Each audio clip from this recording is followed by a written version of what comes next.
10ویں صدی عیسوی تک دنیا کے سامنے پیش کیے جانے والے یونانی، عربی، عبرانی، فارسی، سریانی اور ہندوستانی علوم کو اگر ایک جگہ جمع کر دیا جائے تو ایک ایسی حرفن مولا شخصیت کا نام سامنے آتا ہے جس کی عظمت اور لیگسی کا اعتراف ہر جگہ، ہر دور میں کیا گیا۔ وہ نام ہے ابو ریحان البیرونی کا۔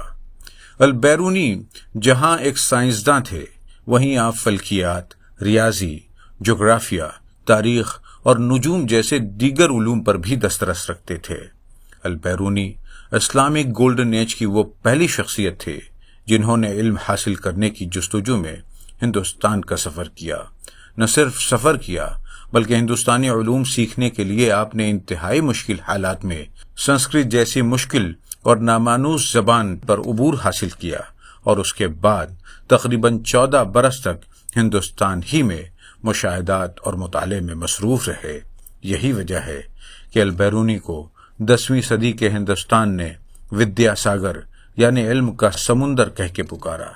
اسی طرح 20ویں صدی میں انٹرنیشنل ایسٹرونامیکل یونین نے چاند پر موجود کریٹرز میں سے ایک کو البیرونی کے نام سے منسوب کرتے ہوئے ان کی سائنسی اور تصنیفی خدمات کو خراج تحسین پیش کیا۔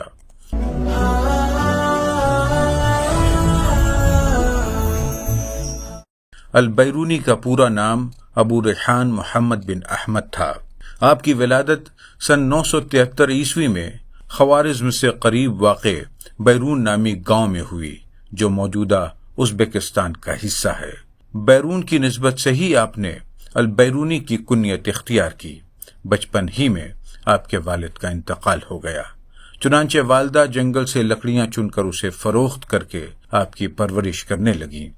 ماں کے کام میں ہاتھ بٹانے کی غرض سے نوعمر البیرونی بھی اکثر جنگل جایا کرتے، اور یہیں سے آپ نباتات اور قدرتی مناظر میں دلچسپی لینے لگے۔ آبائی وطن میں ابتدائی تعلیم کے بعد البیرونی نے یونانی زبان بھی سیکھی۔ آپ کی خوش قسمتی رہی کہ آپ کو کم عمری ہی میں خوارزمی شاہزادے ابو نصر منصور کی سرپرستی حاصل ہو گئی، جو خود بھی ریاضی اور فلکیات یعنی ایسٹرونومی جیسے موضوعات میں مہارت رکھتے تھے۔ ابو منصور نے البیرونی کو جیومیٹری اور ایسٹرونومی جیسے مضامین میں اقلیدس اور بطلیموس کی کتابوں کی تعلیم دی۔ اس تعلیم کے نتیجے میں البیرونی محض 18 برس کی عمر میں ایک ریاضی داں کی حیثیت سے مشہور ہو گئے، لیکن یہ شہرت خوارزم ہی تک محدود تھی۔ اس دوران البیرونی نے دیگر یونانی مفکرین ارسطو، سقراط، جالینوس، فیثاغورس اور ارشمیدس کی کتابوں کا مطالعہ کیا۔ عباسی دور میں ان مفکرین کی بیشتر کتابوں کا عربی ترجمہ کیا جا چکا تھا، لیکن البیرونی نے ان کتابوں کو اوریجنل سورس یعنی یونانی زبان میں پڑھنے کو ترجیح دی۔ البیرونی نے اپنی زندگی کے ابتدائی 23 برس آبائی وطن میں گزارے۔ 10ویں صدی کے آخر میں ملک کے حالات خراب ہونے کے بعد البیرونی نے نقل مکانی کا فیصلہ کیا اور شمالی ایران کے شہر رے پہنچے، جس کے باقیات آج کے تہران کے مضافات میں پائے جاتے ہیں۔ رے میں البیرونی نے انتہائی غربت میں زندگی بسر کی، اور یہیں رہتے ہوئے آپ نے رے شہر سے متعلق مشہور مسلم ایسٹرونومر الخجندی کے بتائے گئے ارض البلد کو جیوگرافیکل اور ایسٹرونومیکل حوالوں سے غلط ثابت کیا اور اس میں موجود کمزوریوں کی نشاندہی کی، جس کے بعد البیرونی رے میں مشہور ہو گئے۔ اسی دوران جرجان اور طبرستان علاقوں کے حاکم شمس المعالی قابوس کو البیرونی کے علم و فضل کا حال معلوم ہوا۔ شمس المعالی خود بھی بڑا فاضل و ادیب تھا، چنانچہ اس نے بہت عزت و احترام سے البیرونی کو اپنے یہاں آنے کی دعوت دی، جسے البیرونی نے قبول کر لیا۔ شمس المعالی کے ساتھ رہتے ہوئے البیرونی نے عربی زبان میں الآثار الباقیات عن القرون الخالیہ یعنی پچھلی صدیوں کی باقی نشانیاں نامی کتاب تحریر کی۔ اس کتاب میں البیرونی نے مختلف قوموں کے کیلنڈرز یعنی تقویمی نظام کا تنقیدی جائزہ لیا اور ان میں موجود خامیوں کو دور کرنے کے لیے اپنے میتھمیٹیکل اور ایسٹرونومیکل حساب پیش کیے۔ اس کتاب میں البیرونی نے دنیا کے کئی مذاہب بشمول اسلام، عیسائیت، یہودیت، زرتشتیت اور دیگر مذاہب کے تہواروں اور رسومات کا غیر جانبدارانہ تجزیہ بھی پیش کیا۔ اسی کتاب میں البیرونی نے ساسانی، بابل اور یونانی جیسی قدیم سویلائزیشنز کے تاریخی واقعات کو ترتیب کے ساتھ بیان کیا اور ہر تہذیب کے عقائد کا سائنسی نقطہ نظر سے جائزہ بھی لیا۔ یہ کتاب اس دور میں تاریخ نگاری کا ایک اہم حوالہ سمجھی جاتی تھی۔ اس کے بعد 14ویں صدی عیسوی میں ابن خلدون نے تاریخ کو باقاعدہ ایک سائنس کی شکل دی۔ سن 1000 عیسوی میں لکھی گئی اس کتاب کو البیرونی نے شمس المعالی کے نام سے منسوب کیا۔ کتاب کی ترتیب کے دوران ہی البیرونی نے محسوس کیا کہ شمس المعالی علم و فضل کا قدرداں تو ضرور ہے، لیکن اس کے مزاج میں سختی پائی جاتی ہے۔ البیرونی کو یہ بات پسند نہیں تھی، اس لیے جب خوارزم کے والی علی بن مامون نے البیرونی کو خوارزم آنے کی دعوت دی تو آپ نے فوراً قبول کر لی۔ آل مامون کے دربار کی علمی قدر و منزلت کا اندازہ اس بات سے لگایا جا سکتا ہے کہ اس دربار میں دنیا کی علمی تاریخ کی 2 عظیم شخصیات ایک چھت کے نیچے جمع ہو گئی تھی، رے سے آئے ہوئے البیرونی اور بخارا سے تشریف لائے ابن سینا۔ دربار میں البیرونی اور ابن سینا کے درمیان علمی معاملات میں بحثیں ہوتی، البیرونی کی سائنسی نگاہ اور ابن سینا کی فلسفیانہ بصیرت سے بسا اوقات یہ مباحث بہت دلچسپ ہو جاتے۔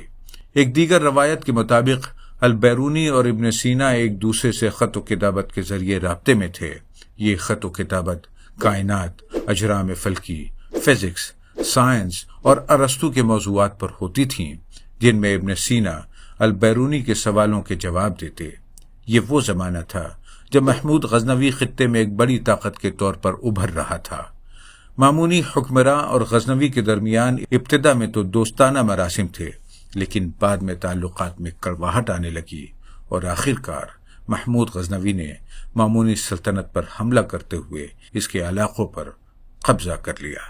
ابن سینا غزنوی کو ایک جابر حکمراں سمجھتے تھے، چنانچہ آپ نے روپوشی ہی میں عافیت سمجھی، جبکہ البیرونی کو غزنوی اپنے ساتھ قیدی بنا کر غزنی لے آئے۔ غزنوی جب البیرونی کے علم و کمال سے واقف ہوا تو اس نے البیرونی کو قید خانے سے نکال کر رہا تو کر دیا، اس کے باوجود البیرونی کی حیثیت قیدی ہی کی تھی، چونکہ آپ کی نقل و حرکت پر نگاہ رکھی جاتی تھی۔ ایسے حالات میں البیرونی نے محمود غزنوی کی مدد سے ایک خصوصی آبزرویٹری بنائی اور علم حیت یعنی ایسٹرونومی کے مشاہدات میں مصروف رہے۔ غزنی میں قیام کے دوران البیرونی نے ہندوستان کے تذکرے سنے۔ یہ وہ زمانہ تھا جب محمود غزنوی نے ہندوستان پر کئی حملے کیے۔ غزنوی کا لشکر جب ہندوستان سے غزنی واپس آتا تو مال غنیمت کے ساتھ ساتھ ہندوستانی رسم و رواج کی کہانیاں بھی لاتا۔ غزنی میں ان کہانیوں کو سن کر البیرونی کو شوق ہوا کہ کسی طرح وہ ہندوستان پہنچ کر وہاں کے علوم سیکھ سکیں۔ اسی شوق میں البیرونی غزنوی کے ایک لشکر کے ساتھ ہندوستان پہنچے۔ البیرونی کے لیے ہندوستان کے حالات آسان نہیں تھے۔ مسلسل حملوں کی وجہ سے اہل ہند کے دل غیر ملکیوں کے لیے خوف اور نفرت کے جذبات سے پر تھے۔ ہندوستان کے برہمن عالم بھی کسی غیر برہمن کو سنسکرت زبان اور علوم سکھانے پر راضی نہیں تھے۔ ان مشکل حالات میں بھی البیرونی نے ہمت نہیں ہاری اور سنسکرت جیسی مشکل زبان پر مکمل عبور حاصل کیا۔ آپ نے جب سنسکرت زبان میں یونانی اور عربی علوم مقامی لوگوں کے سامنے پیش کیے تو وہ برہمن بھی اشش کر اٹھے جو پہلے البیرونی کو سنسکرت سکھانے پر راضی نہیں تھے۔ اسی لیے انہوں نے البیرونی کو ودیا ساگر یعنی علم کا سمندر قرار دیتے ہوئے ان کی علمی عظمت کا اعتراف کیا۔ البیرونی نے سن 1017 سے 1030 کا زمانہ ہندوستان میں گزارا۔ اس دوران وہ مسلسل مطالعے اور مشاہدے میں مصروف رہے۔ مقامی ہندوؤں، عیسائیوں، زرتشتوں، یہودیوں اور صوفیوں کے ساتھ ملاقاتوں میں البیرونی نے ہندوستانی تہذیب و تمدن کا قریب سے جائزہ لیا۔ ان مشاہدات و مطالعات کو البیرونی نے اپنی شور آفاق کتاب الہند میں پیش کیا۔ کتاب الہند میں البیرونی نے ہندوستان کی مذہبی، تہذیبی اور معاشرتی صورتحال کا غیر جانبدارانہ جائزہ لیا ہے۔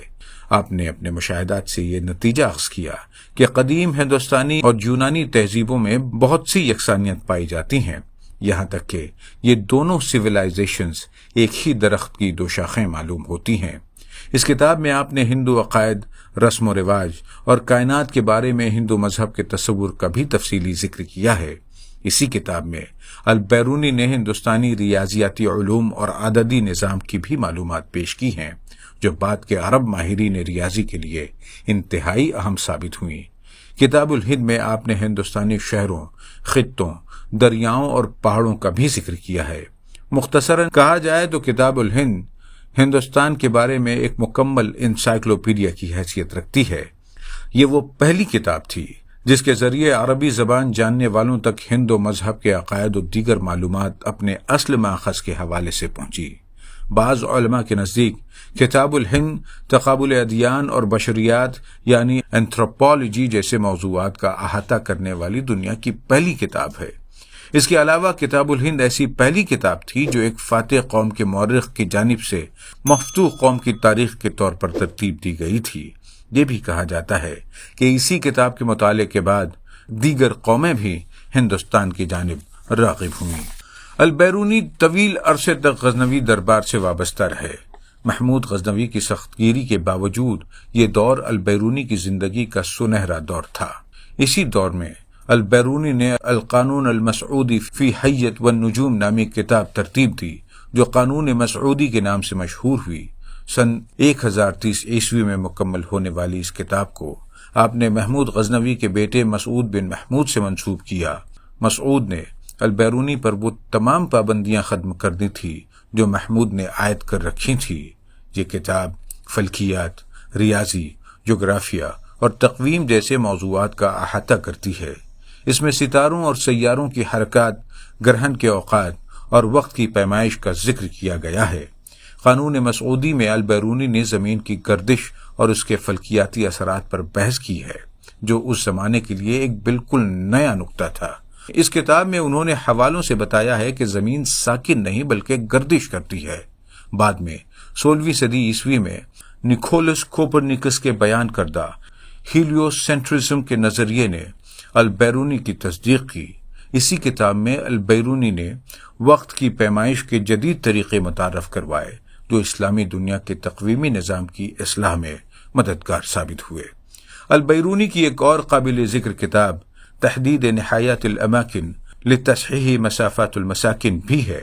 سن 1025 عیسوی میں جغرافیہ اور فلکیات کے موضوع پر لکھی گئی اس کتاب میں البیرونی نے زمین کی پیمائش، طول البلد اور عرض البلد کے حوالے سے شہروں کے محل وقوع اور شہروں کے درمیان فاصلے معلوم کرنے کے اصول بیان کیے تھے۔